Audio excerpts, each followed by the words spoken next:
You're listening to Chicago Stories, a podcast from City Hall featuring the stories of everyday Chicagoans, as told to Mayor Emanuel. This is Mayor Emanuel, Chicago Stories. We're with Coach Porter Moser. Mainly because Sister Jean was busy, so her agent, she was booked. I got you that were a lot. available. She was busy. No offense. No, yeah, I get that a lot. No offense meant. I was just and yesterday at opening day. Yeah, the seventh inning stretch. Really fun. I mean, a lifelong Cubs fan, and are you a lifelong Cubs fan? the whole, growing up in Naperville, and just it was funny. Before the game, I was on the field, and I got a chance to meet some of the players, and did some interviews, and I was like, I was that little kid over there reaching over. He had a hard hat, with the old school hard hat, and he was asking for autographs and thing. I go, that was me, and so it was a neat deal. It wasn't the first time I've done it. Oh, it wasn't? No, I've done it before, but I've never done it on opening day. Opening day was a whole different part of the hoopla. So it was an honor. Who'd you have up there with you? I was there. I couldn't. I had Ben Richardson and Marcus Towns. Oh, okay. Two of my guards were up there with me. Okay. Throwing off cue. They messed. I told them they messed up the whole melody of the song. I don't think they've had anything to worry about for a while. So are you down? Are your feet on the ground yet? You know, it's when you're in the moment. You know, all you're doing is thinking about competing and preparing in the next game. And so I'm starting to realize the impact it had. And but I threw myself right into recruiting. I went to, I've been all the recruiting period hit, and so I threw myself into that. We came back, the Bulls had us out Saturday night, and then I went again recruiting. Sunday night was the last day of that recruiting I bet you the period. calls are getting returned a little quicker, right? It does have a little more ring to it, but with everything, you know how it goes. With every level you go up, more people try to take shots at you to knock you down. It's you see the negativity people in the recruiting coming up. Isn't it amazing? It is, isn't it amazing? Yeah, the higher you climb, the more people want to knock you off. So yeah. I'd rather be from that vantage point, though, because we're gonna keep climbing. We're not done yet, and we want to sustain this. But it does. All over the country, the name Loyola, I think, has changed. Without a doubt. Yeah. I will tell you this one funny anecdote, and I'm not just. So I'm down in Puerto Rico, and one of the meetings I have is with the Archbishop of San Juan, and I'm delivering a letter from Cardinal Supich. So I wanted to give him a letter to talk about what's happened, etc. Literally takes. I told the Cardinal this, so it's not horrible. He goes, the Archbishop puts the note aside and says, "Tell me about Sister Jane."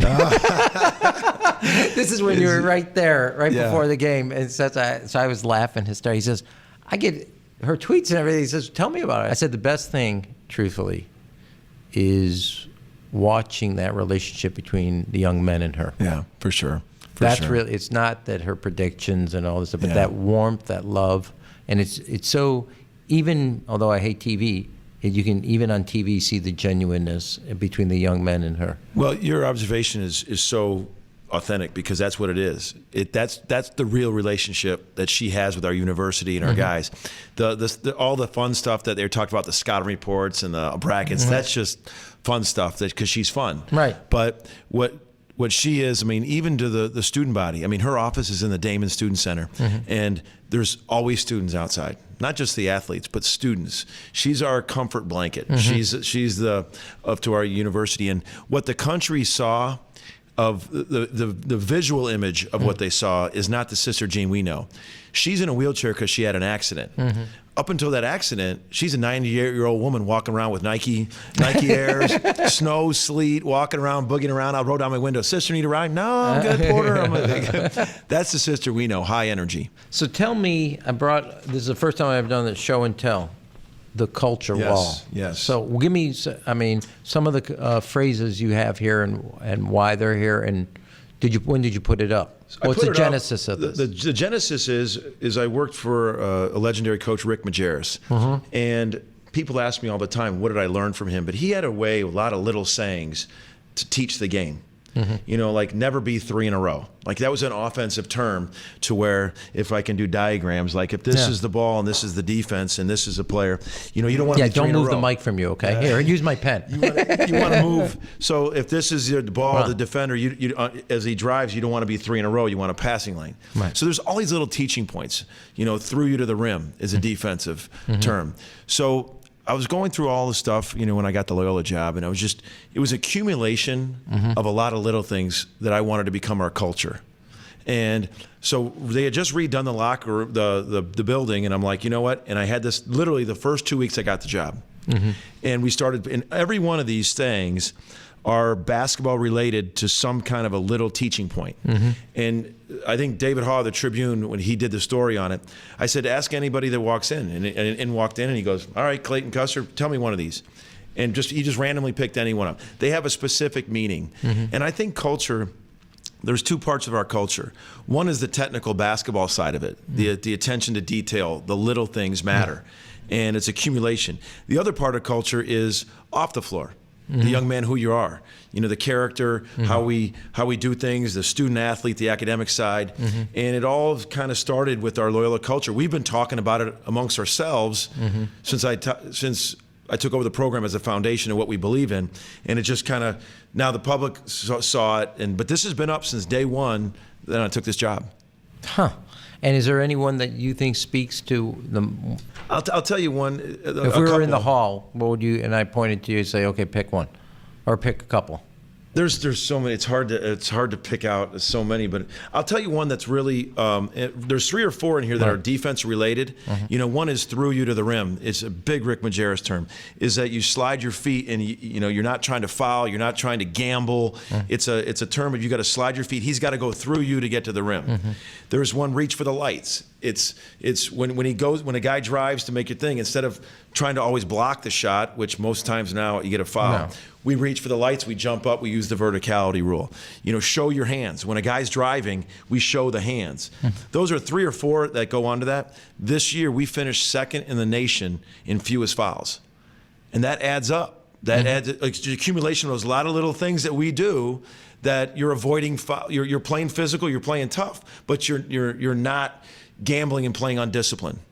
And that accumulation is, you achieve what you emphasize. And, we have a goal that we're trying to make more free throws than our opponent attempts.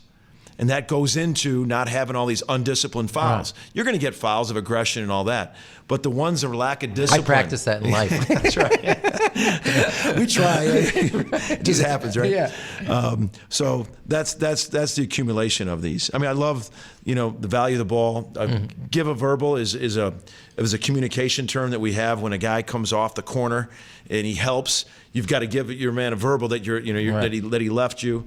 What is on the ball part? Value of the ball. Is that more about? You have also one of the most unselfish teams, not built around one person's energy. Right. Is that what that's getting? It has to do. Or is that? Am I misunderstanding? No, it has to do with valuing the ball in terms of not being lazy with it, valuing the ball with your shot selection. But the value of the ball is funny because we were one of the top. Highest efficient offensive teams on taking care of the ball. And in that Michigan game, we had a 5-minute stretch where we had 5 turnovers in a row. And we hadn't had that all year long. And we came down and we took a really 2 bad shots. And bad shots, any coach will tell you, lead to layups. And that's valuing the ball. We didn't value the ball in that 5-minute stretch. And it's something we've done all year. Can I ask you a question? Sure. And you can try not to throw the water at me, okay? I'll sit it down. Okay, no, it's okay. Put your hands out so I can see them before you smack me. So tell me this. So put me where you are in those 5 minutes. Because I'm gonna be honest. So I was about to go to the airport. I'm watching the game. Go at halftime. I got to get to the airport because I'm on my way to Ireland. You're up 10, and the thing I never wanted to get myself to believe, I'm starting to believe. There are those 5 minutes. So where are you mentally when everything that you've kind of, if I can, No, I can't get past that you were about to not finish watching the game. No, you know what, dude, I have it. Come on. No, I have it. You're about to get on a plane. You know what? I have it on my iPad. Okay. And I put the NCAA app. Are you kidding? I had you on the iPad. I didn't have you on the TV. I'm not that stupid. Okay. The moment, I will say this, Mayor. The moment. And if you don't want to talk about it, no, I don't know. I will. It's healthy for me. Really? to talk about this is covered by Blue Cross Blue Shield. Right. This interview. My therapist is getting material here. No, but it's people talk about the moment to prepare yourself. it's an overwhelming. There's nothing to prepare you for the Final Four moment. It's so overwhelming, the hype. I mean, we had the lowest attendance in our conference. So we were playing in front of a couple hundred people. Then it just grew and grew. We had a sellout our last home game. Then in the Missouri Valley tournament, we're playing in front of 15,000. We had 35,000 for our practice at the Final Four. We had 30. Then there was 70,000. We have some professional teams in Chicago that are envious of that number. We had 35,000 at our practice the day before. That's right. So the moment you're sitting That's there, game. You're sitting there, and the floor's elevated, and there's celebrities everywhere. Right. You're seeing Right. these are young kids. So I've been to 5 Final Fours. Yeah, that's so. Our guys weren't caught up in the moment. I thought we came out, we did so many things that we wanted to do. We held Michigan to 22 points at half. I mean, we did, and then we started out the second half, like at halftime, we weren't getting ahead of ourselves. We were talking about what we needed to do. We came out, we extended the lead to 10, and then it was going back and forth, and the lead got cut to 5, and we came down, and just all of a sudden the moment, I mean, we went on a full-blown dribble and yanked a 3, and it was just a out-of-character thing that we were doing. And it led to a layup, and then I called timeout, and I might have burned 2 timeouts in that run. And it was just trying to stop the bleeding, as we say, and just change the momentum and calm the guys down, because it was getting a little bit, with the turnover, it was unprecedented for us. We'll have turnovers, but it all strung together in a 7-possession deal. And then I saw Mo Wagner, their 6'11" center. Right. We trapped him on the right block, and he dribbled out of the trap. And we have a thing, when you dribble out of the trap, we release a trap, run back. We did our job. He's not going to score down there. So we trapped him. He dribbles out. He's going to the corner. We break off the trap. You know what this interview is missing? A little board here, so you could. My mind it's in my mind. I see it. Yeah. Wait until you get me with an electoral map. Similar, right? This is why it could be blue. Go ahead. I'm sorry. Mo Wagner dribbled out of the trap, goes to the corner, stops. You really look like around. you've worked through this. Yeah. I haven't watched the game yet. I can tell you everything, because it's just I'll eventually do it to get better. But he dribbles out of the trap, goes to the corner, stops, turns, and shoots a 3 over our Krutwig, our center. And there's not many players in the country at 6'11" that will dribble out of the trap, go to the corner, turn, and shoot a 3. And it just was one of those things. It wasn't even worth burning a timeout, because you're only allowed 4, opposed to a couple years ago when you're allowed 5. But it was tough, that 5-minute stretch. And I was proud. I can't tell you how proud I am of our guys. I mean, we got unbelievable character guys, and those couple minutes were, games were decided on stretches, and it was a tough stretch, and but you got to give Michigan credit. I've looked at in my mind their length defensively to close gaps. They were elite. They were elite defensively in that game, and they were all year. And you got to give Michigan credit. So, give me your favorite moments that you remember out of both either Nevada, Tennessee, or Kansas State. Oh man, there were so many amazing moments. But then let me go with the one thing. I'm actually interested in the coach. 2 points I want to ask, or 2 things. You can give you time to think about that. Okay. First question, which is, how do you as a coach, not that they're not young men when they walk in, but help nurture the character of a freshman, a sophomore, and make them both on the court and off the court the kind of young men that you want them to become. And you are so involved in their lives, and not just as a coach, for the time that they're with you on the court, the character piece that you want that carries off the court. So tell me the process you go through with each of them, because I want to tell you something. Okay, well, you said a word in that question that is it wrong? No, it's time. Is you spend time.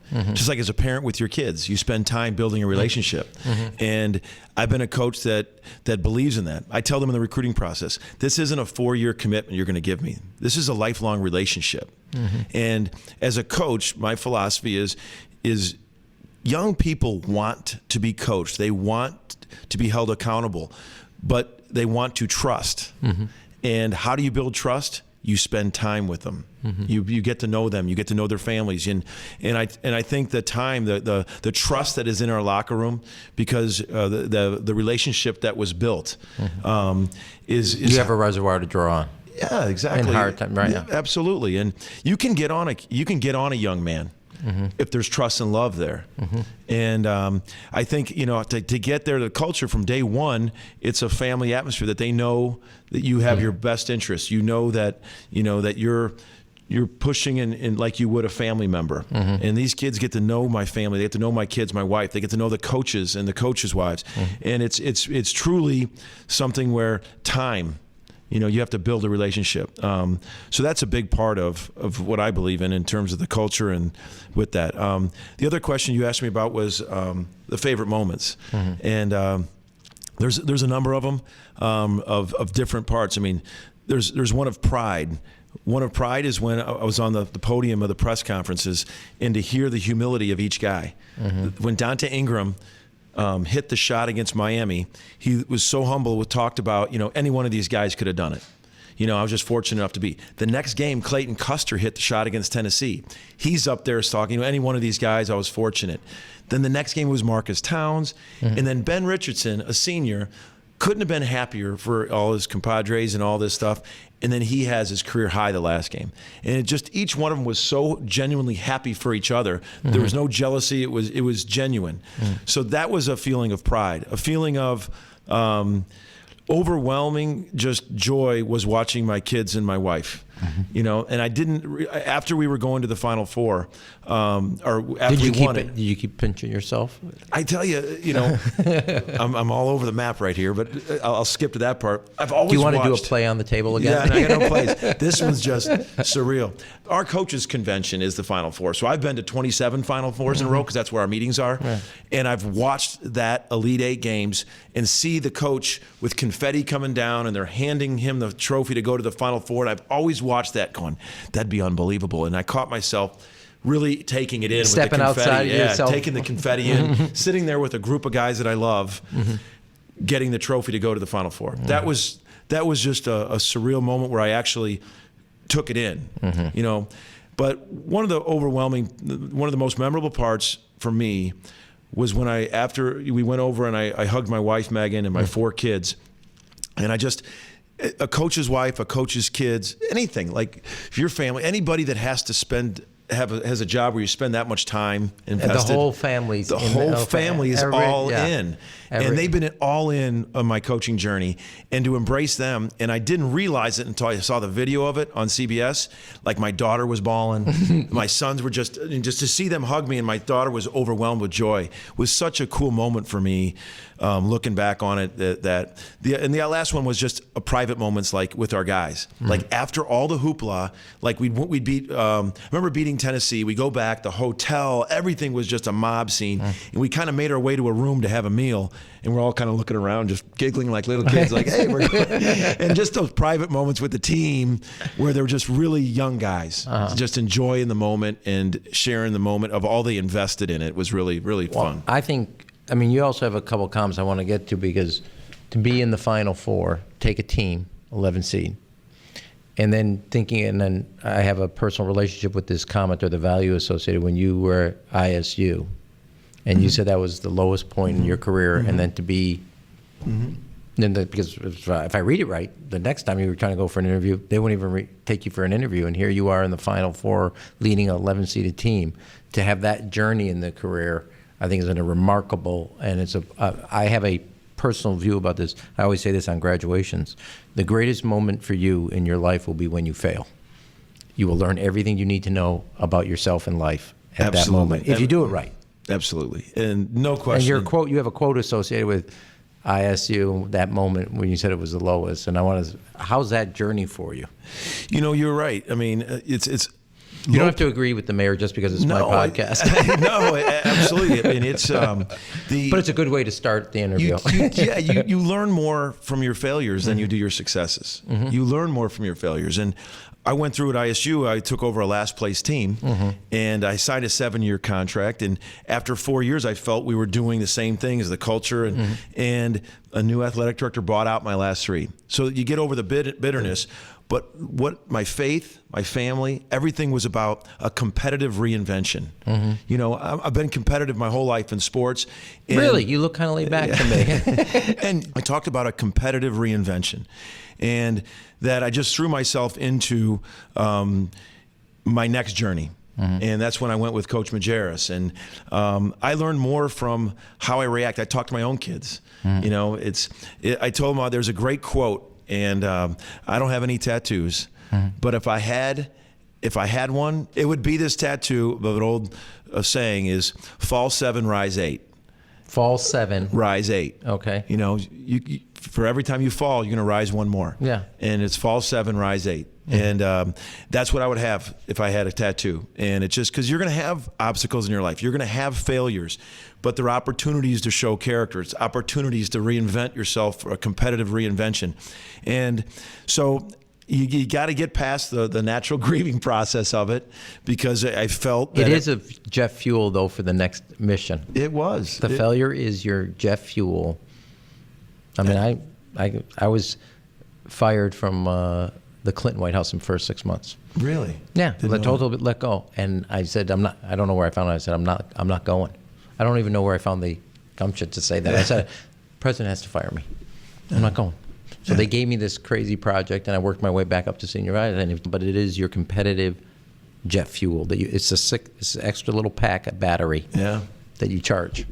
So many coaches have the Abraham Lincoln story, you know, of how many failures Abraham Lincoln had in that journey. But it is. And I learned that from my failures. There's no questions. I learned more from a loss on a smaller scale. From a loss, I'll learn more when I get the heart to watch the Michigan game. I'll learn more from that. You know, situations and that didn't work. That things that throughout your year, and we talk about it all the time. We have get better tapes that we show every game. We have a get better tape. We don't skimp on it. We took time after the Miami, Tennessee, Nevada, Kansas State, and we start the next preparation of our next game with a get better tape. And I mean, the guys first looked at me like, Coach, we just beat Florida. What are we watching a tape of all the things we did wrong? I'm like, it's our get better tape. And you spin it with that kind of a mentality. Well, let me ask you, I mean, I know that the world of coaching is, I wouldn't say, it's not small, but it's not a big, the coaches are, what's some of the most common, what you consider bad advice or bad, if you're allowed to comment, that you said, I would never say that, I would never use that kind of phrase? Or let me ask the inverse of it. What's one you've heard along the way from other coaches you understudied, or they said, he has it exactly right? What's the stuff you... I hate having negative connotations, kids aren't the same anymore, kids are soft anymore, kids are like that. You know what? There's some resilient young men out there. There's some resilient kids. Now, there's got to be love and trust on that, and you've got to pull it out of them. I don't like the negative tone about each era in life. You know, this era doesn't do that. And but I just I don't know. It's a tough question. It's an interesting question, because I haven't been asked that. Like, what are some statements with coaching? Well, I mean, is there any other coaches you looked at and said, I would never do the way he's doing it, that you learned something for yourself that you said? You don't have to say their name. Well, obviously, there's things when they're not doing it the right way. In the college basketball, there's a lot with the FBI investigation and a lot that's going on that I don't agree with. I mean, we're not doing it. I think that's why people fell in love with our team, because I think it's doing it the right way. Running a clean program with great kids. We're tied with Harvard with the #1 graduation rate in the country. Our athletic department is. I'm very, very proud of that. Anything about skimping education or anything like that, we just have a certain way we want to do things. Are you recruiting? Obviously, we got 2 players. You got one from Marshall and somewhat Simeon. Are you spending a lot of time here more in Chicago now? Or are you getting your calls returned a little quicker? When I got the job, Loyola Chicago had 1 Illinois player on the team, but they didn't have a Chicago Public League player for 12 years prior, which is... When you think about Chicago and basketball. It's unbelievable. It's unbelievable. So this kind of goes on. This is great. I love that you asked the question about what are some things that you didn't buy into. Right. When I got the job, people said, "Oh, the public league kids can't do the work at Loyola." That's hogwash. That's academically, even. Yes. And I told Father Garanzini in the recruiting process, some people, because Loyola sold the education to everybody. to the students recruiting to be a student. But when I started digging into the schools, people that were advising the kids are like, don't go to Loyola, it's too hard, you can't go there. So I had to address that. So you're going to have the help. You have small classrooms. You have and then Milton Doyle from Marshall was the first one that said, I'm going to do this. One of my favorite pictures I have, and I have it on my phone, is Milton Doyle walking out of the graduation line, and I go to every single one of my players' graduations. He's walking out. He broke off the line and came over to me and bear hugged me. It's my favorite picture. And so then we got Dante Ingram from Simeon. Right. Dante's going to be walking in 3 weeks, get his degree. Lucas Williamson's from Whitney Young. So it's these young men are bright young men.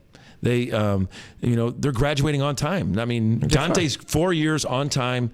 It was all conference as a basketball player, and he's got his degree. And that's something that I'm very proud of. But we definitely wanted to keep young kids home. Just to keep them home. It is strange that it went 12 years, a dozen years, and Chicago, given basketball.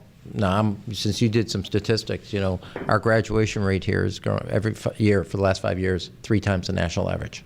That's awesome. So when I became mayor, it was 56.5. Last year we cleared 77, and we're well on our way to 85 to 86%. That's phenomenal. And every child, when they graduate in 2019, is going to have a post-high school education plan. You have to have a letter of acceptance either from college, community college, armed forces, or trade school. Must have it to get your walk-in papers. Terrific. So, I mean, and I think you set the expectations and support, our kids will meet them. Absolutely. You just said it. That's the same thing with ours. And we told these young men, come in here and you set a standard. They came in and Milt was the first one to make it sound like, we can stay home, get a great education, and that's what Milt we're selling to the other young kids. It's you get a degree, you get a great degree, and so I tell you to keep these, we're continuing to do it. So I hope this is a recruiting pitch too. Good. Keep these kids at home. They can get both. And now with the cost of a lot of things, friends and family can see you enjoy your journey. Right. Milton Doyle and Dante Ingram and Lucas have an entourage of people, of family and friends that are there every game, which is a really cool thing to enjoy the journey have that with. support. So here's our quick round. Okay. And since you're from Naperville, you know this. Okay, ready? Yeah. Cubs or Sox? Cubs. Okay. Thick or thin pizza? No, please. I'm sorry. I got to go thick. Okay, that's what you get. I know what I love both of them. Lake or river? Lake. Yeah, I knew that was easy for you. You actually would have gotten a cut and paid and you answered that there. Hancock or Sears? We're staying with the old names here. Hancock. Okay, 16-inch or 12-inch softball? 16. Okay. But you see, we've had a lot of people that have adopted Chicago, went 3 for 5, 4 for 5 is pretty good. Yeah. Coach, thanks for coming. Congratulations. It's great, and your enthusiasm is infectious. Thank you so much. And thanks for taking care of these young men. Thank you too, Mayor. I appreciate it. All right, and also one other thing, to you and more importantly to your wife and your kids for letting you split your time between them and the other family you built. Thank you so much. Because I know it does. No. You're not doing it by yourself. No, I'm not. I have a team at home. Yeah. We all have a higher authority. Great way to put it. She is the higher authority. You've been listening to Chicago Stories with Mayor Emanuel. You can subscribe and leave a review on Apple Podcasts and tweet your guest ideas using #ShyStories. Thanks for listening.